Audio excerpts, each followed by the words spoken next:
All right, good evening. This is the Board of Zoning Appeals meeting for May the 18th, 2026. We're going to call the meeting to order as of 5:30. We're going to begin with a silent prayer and the pledge, and then we'll go down to the agenda.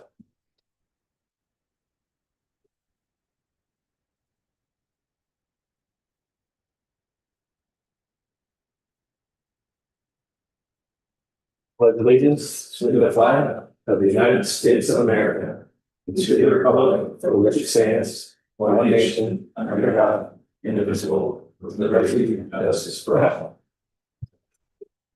All right. Roll call, please. Mr. Whitman, Here. Mr. Bennett, Here. Mr. Durrig is absent. Mr. Renz, Here. Ms. Coy here, and Mr. Shrewsbury is absent. For present, we have quorum. Thank you. First item on the agenda this evening is we need to take care of some board business. We need to elect a chair and a vice chair. I'll nominate Kurt Shrewsbury for chair. Second. Discussion. Roll call. Mr. Whitman, Yes. Ms. Coy. Yes. Mr. Bennett, Yes.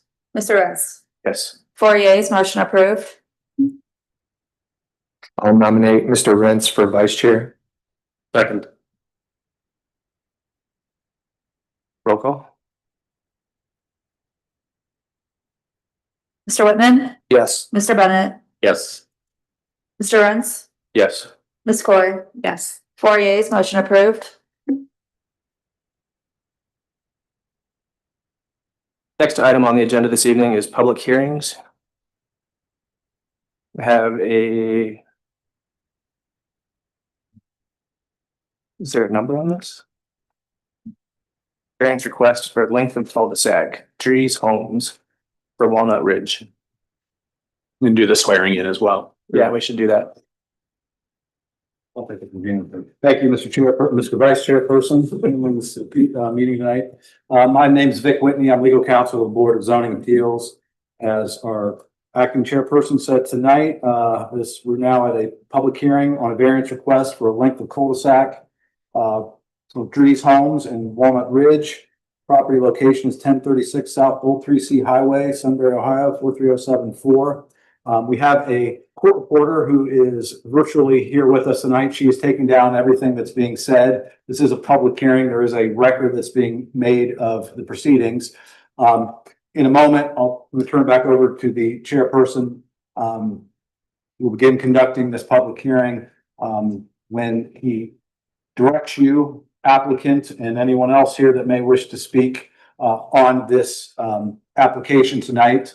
We'll have you come to the podium, state your name, state your address, who you are, and then begin to provide your comment, your testimony relative to this application.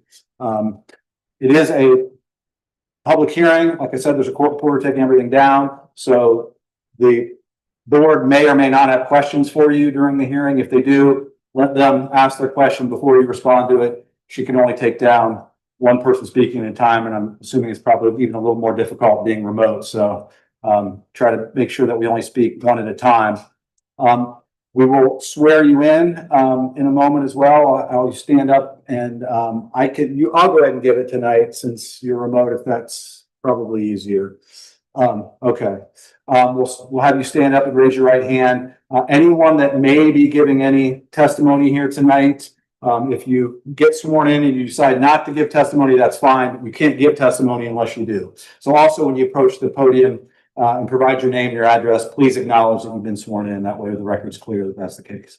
So with that, if you would all raise your right hands, you swear or affirm that the testimony you're about to give is the truth, the whole truth, and nothing but the truth, so help you God and your penalties of perjury. I do. Okay, you may sit down. I will now move to admit exhibits. We do have multiple exhibits with this application. I've marked as Exhibit A 4 pages, which is the application and the narrative that was submitted by the applicant. That's Exhibit A. Exhibit B is a 9-page document, which is the preliminary plan for Walnut Ridge that was submitted along with the application. by the applicant. Again, that's 9 pages, Exhibit B. Exhibit C is a 7-page document, which is the notice that was posted and was served for this hearing, and the proof of mailings that went out to the affected homeowners or property owners. That is Exhibit C, 7-page document. And Exhibit D is a 6-page document, and it's the staff report that was submitted to the board prior to tonight's hearing. And with that, I will move to admit all 4 of the exhibits, A, B, C, and D, into the record. And turn it back over to you, Mr. Chairperson. Thank you, sir. Staff report. Thank you. So the applicant is requesting a variance for a length of cul-de-sac to increase the maximum from 600 feet to 1,400 feet. A little background on the process, since we don't bring these types of items to this board too often. This application will still need to go to Planning and Zoning Commission. So this will be for the variance length. They still need a preliminary plat approved by the Planning Commission. And then they'll also need a final plat approved by the planning, or recommended for approval by the Planning Commission. And then with final approval being through City Council. So this is just for the variance request, so they can take this item to the Planning Commission with the 1,400-foot cul-de-sac. And then it would still need to go through its regular approvals and reviews from the Planning Commission itself. So with that, 3 different things that I wanted to address here is the length of the cul-de-sac, just to kind of put it in perspective. There's 4 other cul-de-sacs that go over our limit in the city that I could find. The first few just being a little over 600. Our final one is about 1,050 feet. It's kind of a hook shape just north of this location, and it was on a weird lot itself prior to the lots being split. With that kind of provides my second point, the restraints in location. So there's not really a good way for this subdivision to be able to go to the north, because the east has existing homes already lining the streets. The south has one property owner that just built a new home in the past few years there. And then if you go to the west, the Ohio Erie Trail is blocking the way there. So with a cul-de-sac, it helps kind of work through those constraints in how the site can develop while still keeping the open space connected. And then additionally, the International Fire Code does not require a second point of access for subdivisions less than 30 lots. This one is 27 lots, so it wouldn't be required. I did reach out to BST&G Fire District for comment, and they provided that as long as it meets the turnaround constraints that their fire trucks would need to, it would be fine. And then just added that they needed to have posted signs that say no parking. They did submit a fire truck maneuverability plan, I believe, with the plat. So that seemed to check that box too. And then the staff found this request to be reasonable, just given the site constraints and with the limited access to other roads to connect to in this area. So. Okay. The applicant presentation.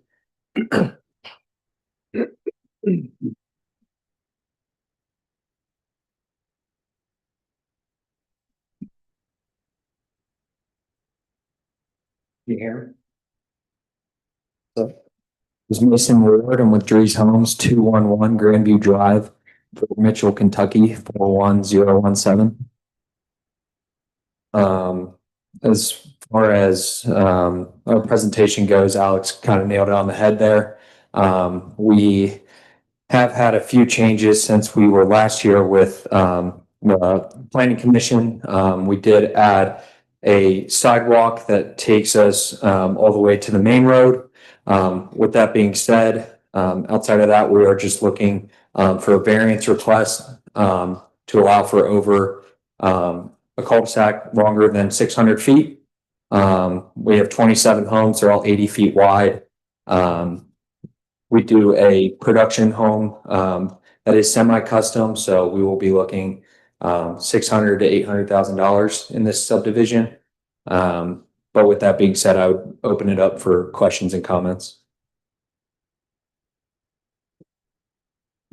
Can I ask a question? Is it like a safety concern, like access to the neighborhood? Is that why it's limited to 600 feet by code?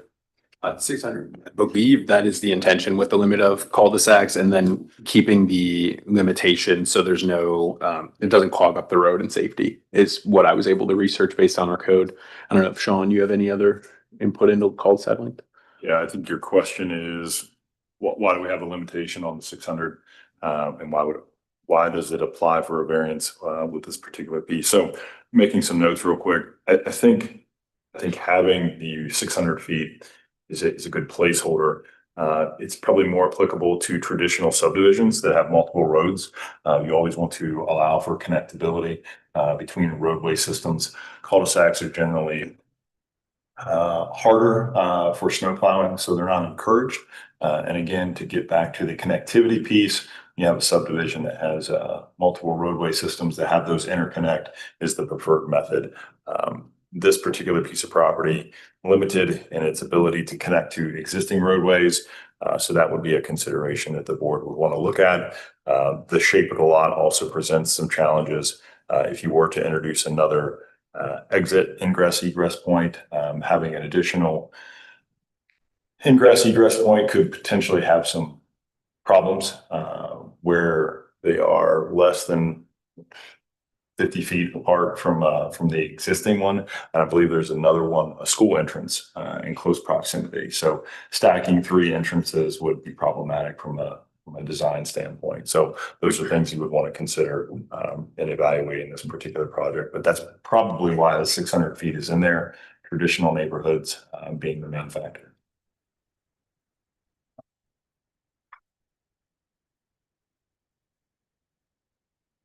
Questions? I have one. What number is it here? Number 3A, it's on page 4. Says required turning radius, 96 feet of unobstructed paved drivable surface and no parking signs. Is that all that's to be included with this? Yeah, that's correct. So there won't be any parking on the cul-de-sac. It's basically fire access, I guess. Is that correct? That's Yeah. Okay. Is there going to be any decorative features in the center, like grass space or green space in the middle, or is it all going to be paved structure? Within the cul-de-sac? Yeah. It'll just be paved.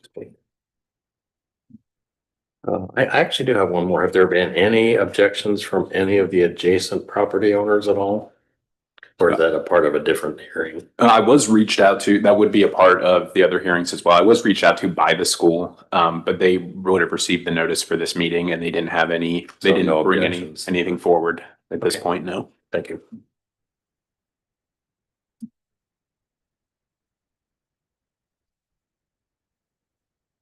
Thank you. At this point, you could close the public meeting and then we could move on in the agenda to the board discussion. Unless the applicant has anyone else they want to offer. We need to do the public comment, Uh, or there's nobody from the public that wants to comment. you should check on that, I guess. Good point. Anybody from the public have anything to say on this item? Or anything in general? Negative? Any further board questions?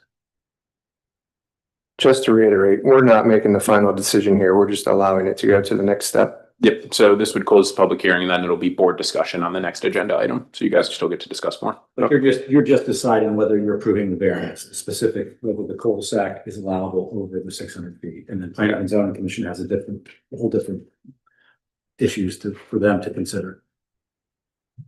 If there's no further discussion, we're going to close the public hearing at this time.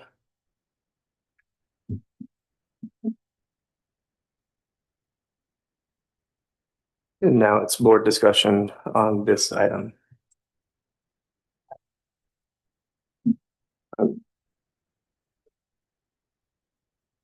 Are there any further variances anticipated, or I know it's stated in here, this would be the only one, but is that still the case? Yeah, no other variances. Okay, thank you. I have nothing else.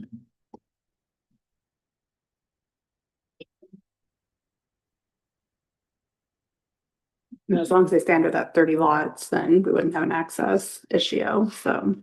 Right. Making it larger than the existing ones is going to help with maneuverability with fire trucks and trash trucks and whatnot. And there's not going to be an object in the middle. So it should help them with the snow plowing in the winter time too. Yeah. Not somewhere to put that extra snow. Didn't have anything to flag. I'm done. So we need to make a motion. Someone should make a motion to approve, even if you're not in favor, because we always want to make a motion in the affirmative, and then we will need a second, and then we'll call vote. I'll make a motion to approve. Second.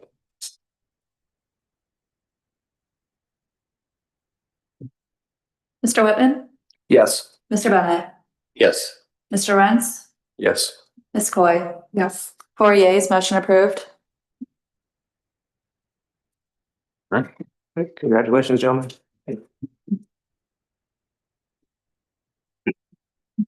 Next item on the agenda this evening is approval of the previous meeting's minutes. The previous meeting was April the 20th of 2026.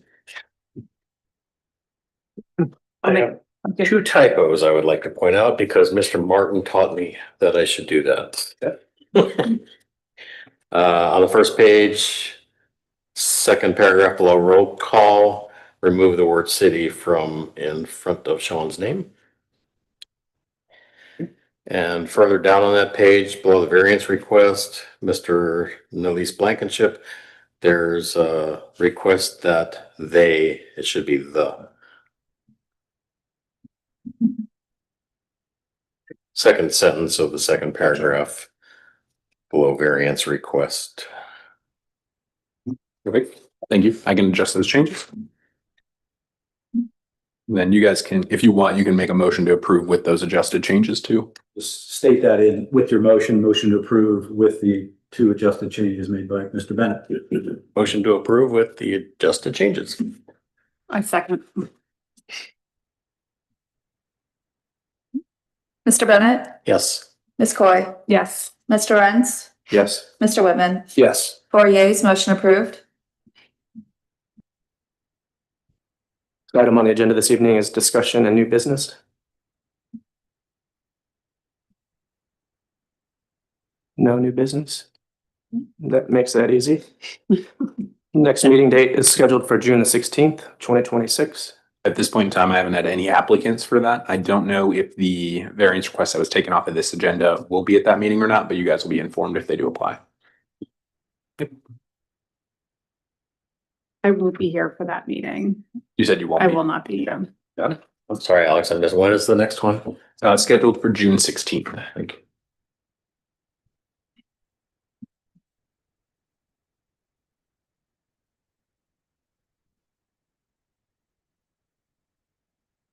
There's nothing else, then we're going to adjourn the meeting as of 5:47. Do a motion. A motion. I'll make a motion to adjourn the meeting. In a second. Ms. Coy, Yes. Mr. Renz, Yes.